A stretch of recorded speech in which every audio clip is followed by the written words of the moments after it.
अस्सलाम वालेकुम स्टूडेंट्स, उम्मीद है कि आप लोग खैरियत से होंगे। आज हमने जो टॉपिक डिस्कस करना है that is a mechanism of enzyme action. ये आज हम लोग मैकेनिज्म ऑफ एंजाइम एक्शन जो है इसको स्टडी करेंगे। यहाँ पर आप क्वेश्चन लिख लें कि what is mechanism of enzyme action. Question लिख लें what is mechanism of enzyme action.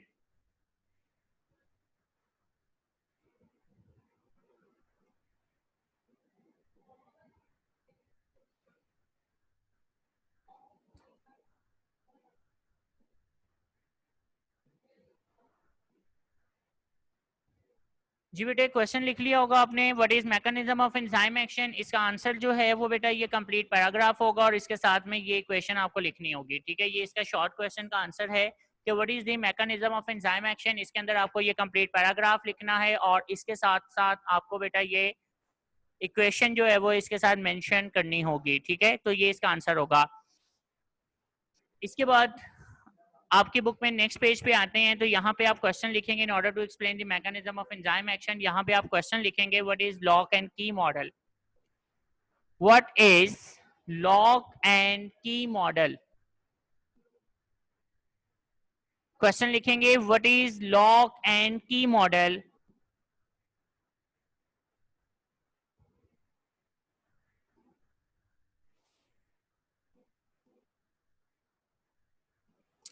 What is lock and key model.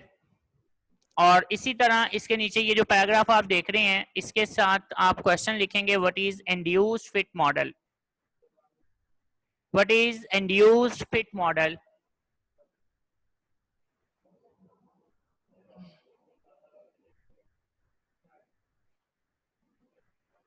उम्मीद है कि आपने क्वेश्चन लिख लिए होंगे। लॉक एंड की मॉडल आएगा तो बेटा ये डायग्राम बनेगी इसके साथ, और अगर इंड्यूस फिट मॉडल शॉर्ट में आता है तो उसके साथ ये डायग्राम आपको बनानी पड़ेगी। ओके, अब मैं इसे एक्सप्लेन कर रहा हूं। देखिए बेटा, what is the mechanism of enzyme action. Enzyme action यानी इसका काम करने का तरीका क्या होता है, ये आज हम लोग डिस्कस करेंगे। ठीक है, और इसके लिए मैं आपके पास ये शेयर कर रहा हूँ। देखिए बेटा, एंजाइम एक्शन के लिए जो हमारे पास तरीकेकार है ना वो ये है कि सबसे पहले जो एंजाइम होगा, एंजाइम क्या करता है कि बेटा उसने पहले सबस्ट्रेट के साथ बाइंड होना होता है। यानी कि सबसे पहले क्या होता है कि एंजाइम जो है ना it should attach with substrate, ये सबस्ट्रेट के साथ अटैच होता है। अब ये जो आप देख रहे हैं ये मेरे पास लेट्स सपोज सबस्ट्रेट है। ठीक है जी, ये सबस्ट्रेट है और ये बेटा एंजाइम है। मैं यहाँ पे लिख देता हूँ दिस इज अ एंजाइम और दिस इज सबस्ट्रेट। ठीक है, अब बेटा पहले क्या होगा कि एंजाइम और सबस्ट्रेट इन दोनों को कंबाइन होना पड़ेगा। जैसे ही एंजाइम और सबस्ट्रेट दोनों ही कंबाइन हो जाते हैं तो इनके कंबाइन होने पर एक एंजाइम सबस्ट्रेट कॉम्प्लेक्स जो है ना ये बेटा प्रोड्यूस हो जाएगा। यानी ये मेरे पास रहा एंजाइम और इसके साथ ये बेटा सबस्ट्रेट जो है ना वो अटैच हो जाता है। यानी कि ये आप समझ लें कि ये इसके साथ सबस्ट्रेट जो है वो अटैच हो चुका है।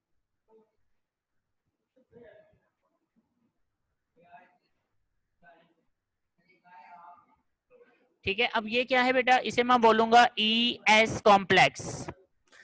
ई एस कॉम्प्लेक्स का मतलब क्या है कि एंजाइम सबस्ट्रेट कॉम्प्लेक्स के जब ये दोनों आपस में कंबाइन हो जाते हैं तो इनके कंबाइन होने के ऊपर एक एंजाइम सबस्ट्रेट कॉम्प्लेक्स बनेगा। तो हम इन दोनों को कलेक्टिवली एंजाइम सबस्ट्रेट कॉम्प्लेक्स का नाम दे देंगे। ठीक है बेटा, तो it is called E S complex, enzyme substrate complex जो है ये प्रोड्यूस होगा।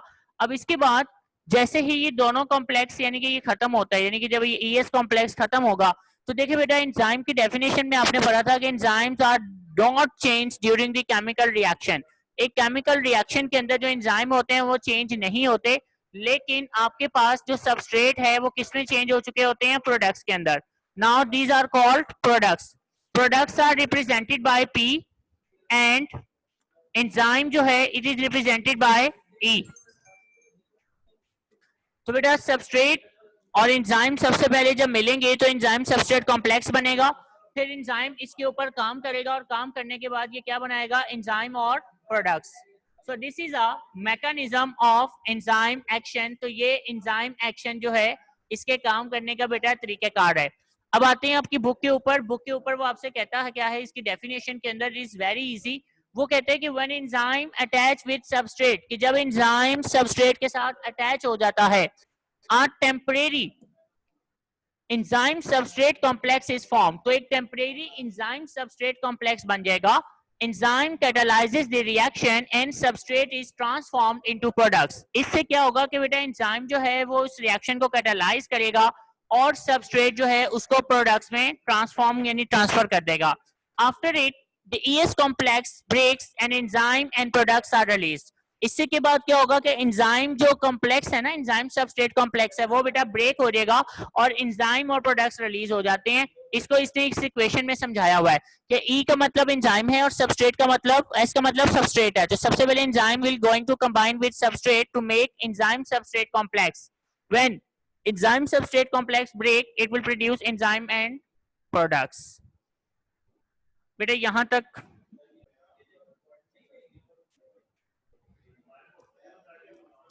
अब देखिए बेटा, नेक्स्ट हमारे पास है लॉक एंड की मॉडल। के लॉक एंड की मॉडल जो है ये क्या चीज है?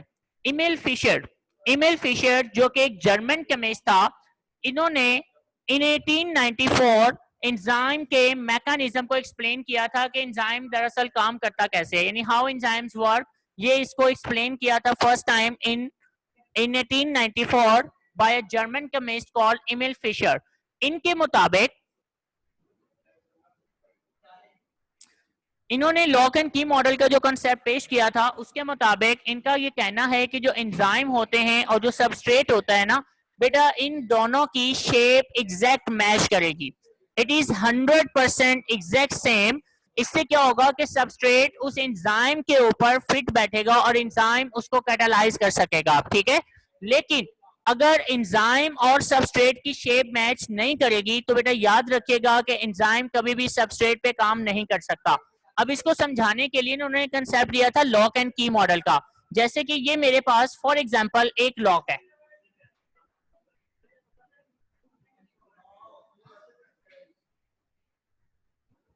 अब ये बेटा मेरे पास एक लॉक है,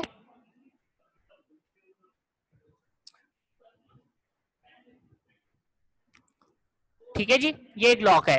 और जारी बात है कि इस लॉक के अंदर जो है वो बेटा एक पैटर्न बना होता है। जैसे ये मेरे पास अब एक लॉक है और इसके अंदर ना एक पैटर्न मैं यहाँ पे ड्रॉ कर रहा हूँ।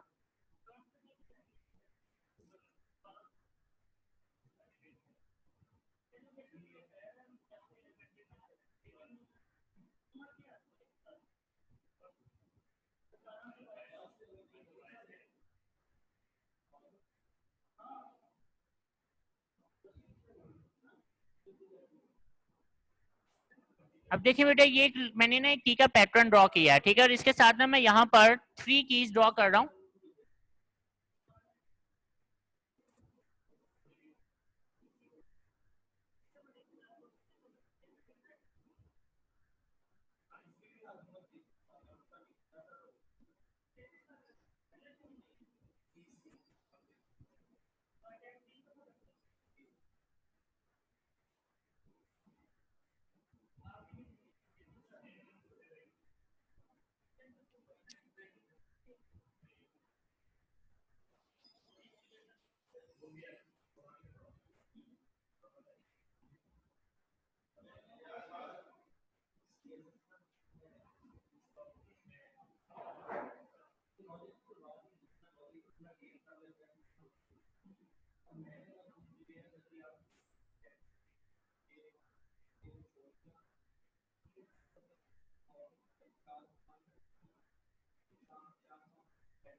अब देखो बेटा, ये मैंने यहाँ पे 3 कीज ड्रॉ की हैं, ठीक है, 1 2 और 3।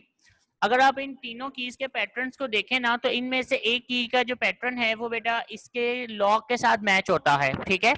अब जारी बात है कि अगर आप इस लॉक के अंदर कोई दूसरी की इंसर्ट करेंगे तो बेटा वो मे बी के पहली बात तो इंसर्ट ना हो। अगर वो इंसर्ट हो भी जाती है तो वो लॉक को ओपन नहीं करेगी। उसकी रीजन क्या है? उसकी रीजन उसके पैटर्न्स हैं।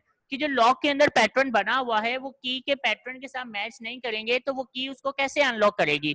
यही कॉन्सेप्ट इमल फिशर ने इंट्रोड्यूस करवाया था कि भाई जब तक एंजाइम और सबस्ट्रेट की जो शेप है वो स्पेसिफिक नहीं होगी तब तक कोई भी एंजाइम सबस्ट्रेट के ऊपर काम नहीं करेगा और ना ही उसको कैटालाइज करने की एबिलिटी रख सकता है। ओके बेटे, अब जैसे आप इस डायग्राम में देख सकते हैं तो आई थिंक सो ये जो सेकंड आपके पास जो है ना की जो है दिस इज अ सेकंड की, वो इस लॉक को अनलॉक कर सकते हैं, लेकिन अगर आप इसके साथ ये दोनों कीज को ट्राई करेंगे तो वो उसको कभी भी अनलॉक नहीं करेगा। रीजन क्या है? रीजन इनके ये पैटर्न्स हैं कि ये जो पैटर्न्स है ना बेसिकली ये पैटर्न्स कभी भी इसके साथ मैच नहीं करेंगे, तो जब तक वो मैच नहीं करेंगे तब तक वो अनलॉक नहीं कर सकता। ठीक है बेटे, तो ये कॉन्सेप्ट इमल फिशर ने इंट्रोड्यूस करवाया था। अब मैं इसको रीड कर रहा हूँ। वो कहता है कि in order to explain the mechanism of enzyme action the German chemist Emil Fischer in 1894 proposed lock and key model.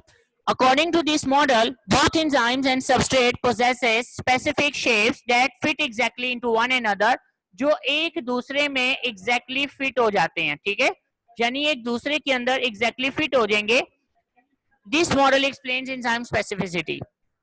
तो ये लॉक एंड की मॉडल है बेटा, और इसके साथ आपको ये डायग्राम ड्रॉ करनी होगी।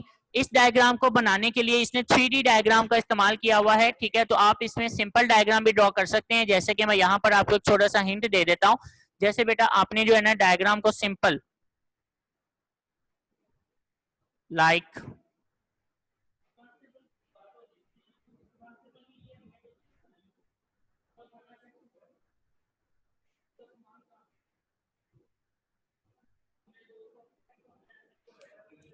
ठीक है, अब आपने इसको सिंपल इस तरह से बेटा ड्रॉ कर देना है।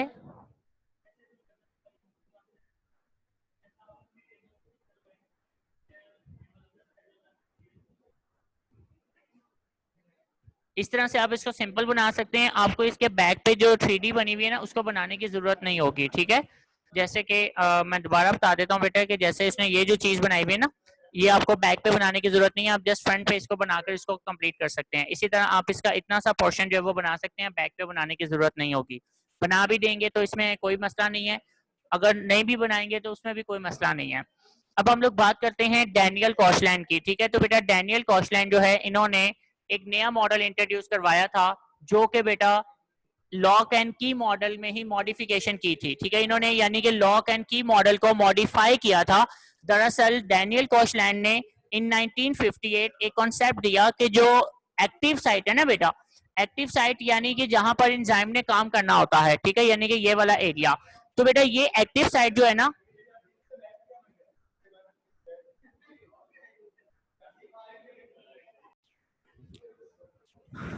अब देखिए बेटा आपके पास ये जो डैनियल कॉशलैंड है इन्होंने जो कॉन्सेप्ट दिया था ना, तो इन्होंने लॉक एंड की मॉडल जो है, ठीक है, इसी की मॉडल के अंदर इन्होंने चेंजेस की थी कि जो लॉक एंड की मॉडल है ना, उन्होंने कहा था कि ये जो एंजाइम्स की एक्टिव साइट होती है ये कोई हार्ड स्ट्रक्चर नहीं है, it is not a rigid structure, ये अपनी शेप को थोड़ा सा मोल्ड कर सकता है according to the shape of the substrate, substrate की शेप के मुताबिक। जैसे आप इस डायग्राम में देख सकते हैं कि ये सबस्ट्रेट की शेप है और ये एक्टिव साइट है बेटा। अब अगर आप इन दोनों को क्लियर से अगर आप इसको देखें, ऑब्जर्व करें, तो आप तो यही कहेंगे ये तो इस पे फिट ही नहीं बैठेगा। क्यों नहीं बैठेगा फिट? उसकी रीजन ये है क्योंकि इन दोनों की शेप में बहुत ज्यादा डिफरेंस है सर, तो वो तो एग्जैक्टली फिट बैठेगा नहीं। लेकिन डैनियल कॉशलैंड ने कहा था कि एंजाइम्स की जो एक्टिव साइट है वो कोई हार्ड स्ट्रक्चर नहीं है, इट कैन बी मोल्ड, ये मोल्ड हो सकती है according to required shape of substrate. जैसे कि आप देखेंगे जैसे ये दोनों फिट बैठेंगे एंजाइम सबस्ट्रेट कॉम्प्लेक्स बनेगा, तो एंजाइम की एक्टिव साइट ने अपनी जो शेप है उसको थोड़ा सा चेंज कर दिया है according to the shape of substrate. तो इस तरह से एंजाइम और सबस्ट्रेट के दरमियान जो है ना वो थोड़ी सी बेटा यानी कि एक्टिव साइट जो है वो चेंज हो जाती है according to the shape of substrate. अब वो यही कह रहा है कि in American biologist Daniel Koshland suggested a modification to lock and key model and proposed induced fit model. According to this model, active site is not rigid structure, rather it is molded into the required shape to perform its function. अब वो कहता है कि भाई जो active site है ना वो की हार्ड स्ट्रक्चर नहीं है, वो अपनी शेप को मोल्ड कर सकता है, ठीक है, अपने फंक्शन को परफॉर्म करने के लिए एक्टिव साइट की बात कर रहे हैं। तो induced fit model is more acceptable than lock and key model of enzyme action. ये दोनों अलग अलग शॉर्ट में भी आ सकते हैं और ये आपको बेटा पूरा लॉन्ग भी आ सकता है एज इट इज के explain mechanism of enzyme action. तो आपने इस हेडिंग के अंदर पहले ये वर्डिंग लिखनी होगी और इक्वेशन, और फिर आपकी ये दो हेडिंग्स बन जाएंगी, लॉक एंड की मॉडल और इंड्यूस फिट मॉडल। इनके साथ डायग्राम्स आपको ड्रॉ करनी होंगी।